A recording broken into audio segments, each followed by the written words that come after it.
ಈ ಒಂದು ಕಾರ್ಯಕ್ರಮದ ಬಗ್ಗೆ ಅವರು ಸಹ ಮಾತಾಡಲಿದ್ದಾರೆ ಹಾಗೂ ನಮ್ಮ ಸಂಘದ ನಿರ್ದೇಶಕರಾದ ಮಧು ಸಹ ಬಂದಿದ್ದಾರೆ. ಈ ಒಂದು ಕಾರ್ಯಕ್ರಮ ಕೆಲವು ವಿಚಾರ ಹಂಚ್ಕೊಂಡಿದ್ದೀವಿ. ಇನ್ನು ಕೆಲವು ವಿಚಾರಗಳನ್ನ ನಮ್ಮ ರಾಜ್ಯಾಧ್ಯಕ್ಷರು ಹೇಳ್ತಾರೆ. ಹಾಗೆ ನಮ್ಮ ನೌಕರ ಸಮಿತಿಯವರಿಂದ ಶಿವಕುಮಾರ್ ಮಾತಿಗಾರರ ಪಾಲಕರಿಗೆ ನಮಸ್ಕರಿಸುತ್ತಾರೆ. ಏನು ಕರ್ನಾಟಕ ರಾಜ್ಯ ಮಡಿವಾಳ ಸಂಘ 1933ರಿಂದ ಇಲ್ಲಿವರೆಗೂ ಅಂದರೆ ಎಲ್ಲ ನಮ್ಮ ಹಿಂದುಳಿದ ವರ್ಗಗಳಿಗಿಂತ ಮುಂಚೆ ಆಗಿದ್ದು ನಮ್ಮ ಸಂಘ ಏನೋ ಆಯಿತು, ಶೈಕ್ಷಣಿಕವಾಗಿ ಆರ್ಥಿಕವಾಗಿ ಮುಂದೆ ಬರೋಕ್ಕೆ ಬಹಳಷ್ಟು ತೊಂದರೆಗಳು ನೀವೇ ನೋಡಿದ್ದೀರಾ, ನಿಮಗೆಲ್ಲ ಗೊತ್ತಿದೆ. ಬೆಂಗಳೂರಿನಲ್ಲೇನು ನಾವು ಅಕ್ಕಪಕ್ಕ ಇದ್ದಿರೋ ಸ್ವಲ್ಪ ಚೆನ್ನಾಗಿರ್ಬೋದು. ಅದೇ ಬೀದರ್, ಗುಲ್ಬರ್ಗ, ರಾಯಚೂರು ಈ ಕಡೆ ಉತ್ತರ ಕರ್ನಾಟಕ ಈ ಕಡೆ ಹೋದಾಗ ಇವತ್ತೊಂದೊತ್ತು ಊಟಕ್ಕೂ ಸಹ ತೊಂದರೆ ಪಟ್ಟು ಹೋದಂಥ ಮಕ್ಕಳುಗಳಿದ್ದಾರೆ. ನಾವೇ ಹಾಸ್ಟೆಲ್ ಮಾಡಿದ್ದೀವಿ. ಹಾಸ್ಟೆಲ್ ಫ್ರೀ ಊಟ ಕೊಟ್ಟು ಅವರಿಗೆಲ್ಲ ಜಾಗ ಕೊಟ್ಟು ಓದೋದಕ್ಕೆ ಒಂದು 25-30 ಮಕ್ಕಳಿಗೆ ನಾವು ಇದು ಮಾಡ್ತಾ ಇದ್ದೀವಿ. ಮತ್ತು ವರ್ಷಕ್ಕೊಂದ್ಸರಿ ಪ್ರತಿಭಾ ಪುರಸ್ಕಾರ ಮಾಡಿ ಅವರ ಇದನ್ನು ಏನು ಅವರು ಓದೋಕ್ಕೆ ಮುಂದೆ ಅವರಿಗೆ ಒಂದು ಯಶಸ್ಸು ಕಾಣಲಿಕ್ಕೆ ನಾವು ಅದನ್ನು ದಾರಿತ್ವ ಮಾರ್ಗ ತೋರಿಸ್ಬೇಕು ಅಂತೇಳಿ ನಾವು ಈ ವರ್ಷ ಪ್ರತಿಭಾ ಪುರಸ್ಕಾರವನ್ನು ಅಂದ್ಕೊಂಡಿದ್ದೀವಿ. ಕಾರಣ ಇಷ್ಟೇ, ಈ ಶೈಕ್ಷಣಿಕ ಒಂದಿದ್ದರೆ ನಿಮ್ಗೆ ಗೊತ್ತಿದೆ, ಎಲ್ಲರಿಗೂ ವಿದ್ಯಾಭ್ಯಾಸ ಒಂದಿದ್ದರೆ ಅವರೆಲ್ಲ ಬದುಕಂತಾರೆ. ಒಬ್ಬರು ಇನ್ನೊಬ್ಬರಿಗೆ 10 ಜನಕ್ಕೆ ಉಪಕಾರ ಮಾಡೋಷ್ಟು ಶಕ್ತಿ ಬರುತ್ತೆ ಅವರಿಗೆ. ಅವರೆಲ್ಲ ಒಂದು ಪೋಸ್ಟ್ ಹೋಗ್ತಾರೆ, ಯಾವುದೋ ಒಂದು ಕೆಲಸ ಮಾಡ್ತಾರೆ, ಅವರೊಂದು 10 ಜನ ಮಾಡ್ತಾರೆ. ನಮ್ಮಲ್ಲೂ IAS IPS ಅವ್ರು ಆಗಿದ್ದಾರೆ, ಬಟ್ ಕಮ್ಮಿ. ಬೆಳಗ್ಗೆ ಎಷ್ಟು ಜನ ನಮ್ಮ ಹಾಸ್ಟೆಲ್ ಓದಿರೋರೇ 5 ಜನ ಇದ್ದಾರೆ ಇವತ್ತು IAS. ಅದರಿಂದ KS IASನವ್ರು ಇದ್ದಾರೆ. ಅದರಿಂದ ಇಲ್ಲಿಂದಲೇ ಓದಿಸಿ, ಇಲ್ಲಿಂದಲೇ ಅವ್ರ ಪ್ರೋತ್ಸಾಹ ಮಾಡಿ ಅವ್ರು ಓದೋದಕ್ಕೆ ಮುಂದೆ ಪ್ರೋತ್ಸಾಹ ಕೊಡಬೇಕು ಅನ್ನೋ ಒಂದು ಉದ್ದೇಶದಿಂದ ಈ ನಮ್ಮ ಏನು ಕಾರ್ಯಕ್ರಮ ಇಟ್ಕೊಂಡಿದ್ದೀವಿ ಅದನ್ನು ನೀವೆಲ್ಲರೂ ಒಗ್ಗಟ್ಟಾಗಿ ಯಶಸ್ವಿಗೊಳಿಸೋಕ್ಕೆ ನೀವೇ ಮುಖ್ಯ ಕಾರಣ. ನಿಮ್ಮಿಂದಲೇ ಹೋಗ್ಬೇಕು. ಯಾಕೆಂದ್ರೆ ನಾವು ಎಲ್ಲೂ ಅಂತ ಬಲಾಢ್ಯವಾಗಿ ನಾವು ಮಾಡೋಕ್ಕಾಗಲ್ಲ. ನಮ್ಮ ಸಣ್ಣ ಸಂಸ್ಥೆ ಜನಸಂಖ್ಯೆ ಕಮ್ಮಿ ನಮ್ಮದು.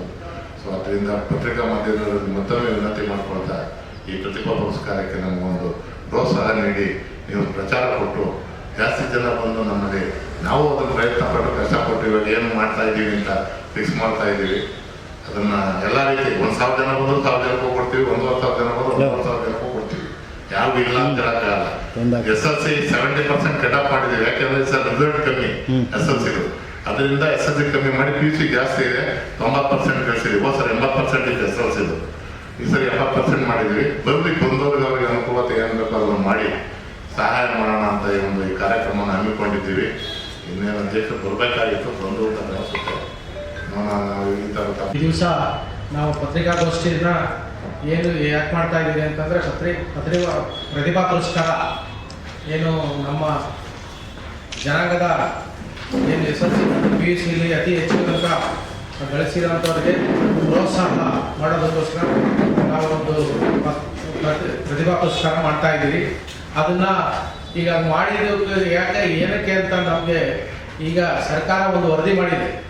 ಸರ್ಕಾರದಲ್ಲಿ ಈಗ ಮೊನ್ನೆ ಸರ್ವೆ ಮಾಡಿದಾಗ ಏನು ಈ ಸರ್ವೆ ಈ ಯಾವ ಜನಾಂಗ ಯಾವುದು ಎಷ್ಟೆಷ್ಟು ಓದ್ತಾ ಇದ್ದಾರೆ ಜನಾಂಗದ ಈಗ ಜನ ನಮ್ಮದು 1.01% ಇರೋದು.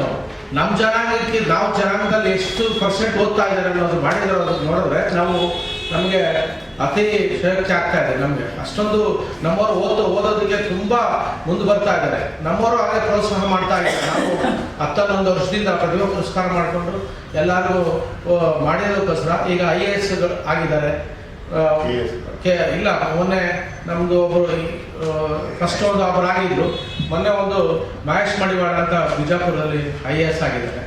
ಈ ಥರ ಆಗ್ತಾನೆ ಇದ್ದಾರೆ. ಅವರು ಪ್ರೋತ್ಸಾಹ ಕೊಡ್ತಾ ಇರೋದ್ರಿಂದ ಹೆಚ್ಚು ಜನ ಮುಂದೆ ಬರ್ತಾ ಇದ್ದಾರೆ ನಮಗೆ. ಆದ್ದರಿಂದ ನಾವು ಓದೋರಿಗೆ ಈ ಫೀಸುಗಳು ಏನಾದರೂ ಕಟ್ಟೋಕ್ಕೆ ಶಕ್ತಿ ಇದ್ದಿದ್ದವ್ರು ಬಡವರು ಏನೋ ಹುಡುಕಿ ಅವ್ರ ಮನೆಗಳಿಗೆ ಹೋಗಿ ಅದನ್ನು ಸರ್ವೆ ಮಾಡಿ ಆ ಫೀಸ್ ಕಟ್ಟೋಕ್ಕೂ ನಾವು ಈ ನಮ್ಮ ಮಕ್ಕಳಿಗೆ ನಾವು ಮಾಡ್ತಾ ಇದ್ದೀವಿ.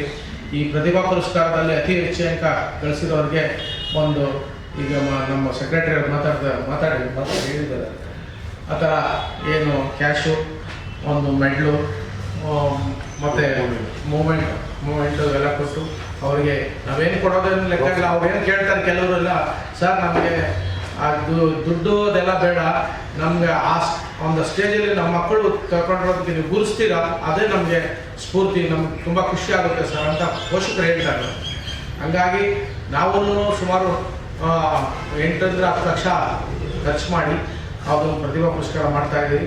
ಅದಕ್ಕೆ ಯಶಸ್ವಿ ಆಗೋಕ್ಕೋಸ್ಕರ ನೀವು ನಿಮ್ಮ ಮುಖಾಂತರ ಯಶಸ್ವಿ ಆಗಬೇಕು. ಯಾಕೆಂದರೆ ಇಡೀ ಇದನ್ನು ಎಲ್ಲ ಮೀಡಿಯಾದಲ್ಲಿ ಎಲ್ಲ ರಾಜ್ಯಾದ್ಯಂತ ತಿಳಿಸಿದ್ರೆ ನೀವು ಅವರು ಎತ್ತು ಅಪ್ಲಿಕೇಶನ್ಸ್ ಕಳಿಸ್ತಾರೆ.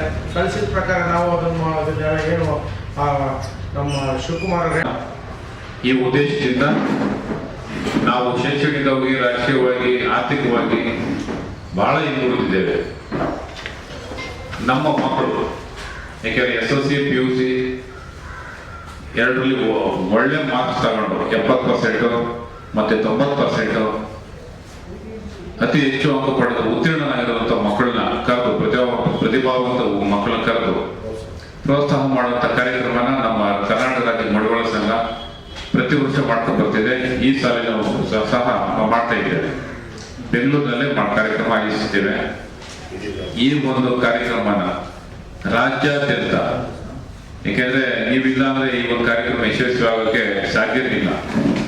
ಈ ನಿಮ್ಗಳಿಂದ ಪ್ರತಿ ಜಿಲ್ಲೆ, ತಾಲೂಕು ಎಲ್ಲ ಕಡೆ ಪ್ರಸಾರ ಮಾಡಿ ಈ ಒಂದು ಕಾರ್ಯಕ್ರಮ ಯಶಸ್ವಿ ಮಾಡಬೇಕು ಅಂತ ಈ ಮೂಲಕ ನಮ್ಮನ್ನು ಕೇಳ್ಕೊಳ್ತಾ ಇದ್ದೇನೆ.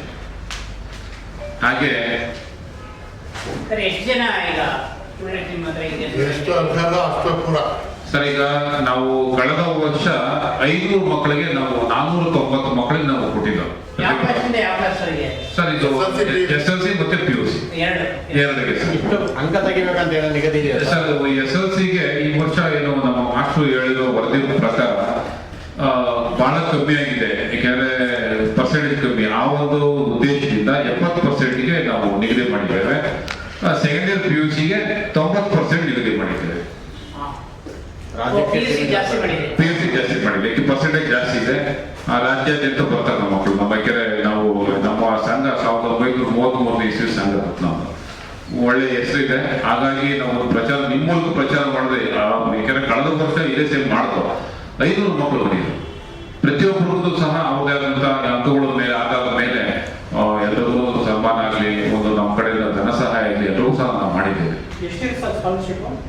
ಡಿಪೆಂಡ್ಸ್ ಅಂತ. ಯಾಕೆಂದ್ರೆ ಕೆಲವು ಮಕ್ಕಳು 10 ಸಲ ಕೊಟ್ಟಿದ್ದೀವಿ, ಕೆಲವು ದತ್ತು ತಗೊಂಡಿದ್ದೀವಿ. ಒಂದು 20 ಮಕ್ಕಳು ದತ್ತು ತಗೊಂಡು ಅವ್ರಿಗೆ ಫೀಸ್ ಕೊಡೋದಾಗಲಿ, ಅವ್ರಿಗೆ ಸೌಕರ್ಯ ಕೊಡೋದೆಲ್ಲ ಮಾಡ್ತಾರೆ. ಸಮಾಧಾನಕರ ಬಹುಮಾನ ಸಹ ಇಟ್ಟಿರ್ತೇವೆ ನಮ್ಮ ಸಂಘದಲ್ಲಿ. ಯಾಕೆಂದ್ರೆ ನಮ್ಮ ಸಮಾಜಕ್ಕೆ ಮೇಯ್ನು ಈ ಮೇಲೆತ್ತುವಂತ ಕೆಲಸ ಮೇನ್ ಇಲ್ಲಿಂದನೇ ಸ್ಟಾರ್ಟ್ ಆಗಬೇಕಾಗ್ತದೆ. ಶೈಕ್ಷಣಿಕವಾಗಿ ಬೆಳೆದ್ರೆ ನಾವೆಲ್ಲರಿಂದಲೂ ಒಂದು ಉತ್ತಮವಾಗಿ ಇರ್ತೇವೆ ಅನ್ನೋ ಉದ್ದೇಶದಿಂದ ಈ ಒಂದು ಕಾರ್ಯಕ್ರಮ ನಾವು ಮಾಡ್ತಾ ಇದ್ದೇವೆ. ಹಾಗೆ ಈ ಒಂದು ಸಂದರ್ಭದಲ್ಲಿ ನಮ್ಮ ಸಿದ್ಧಗಂಗೋಪಾಲ್ ಒಂದೆರಡು ಮಾತಾಡ್ತಾರೆ.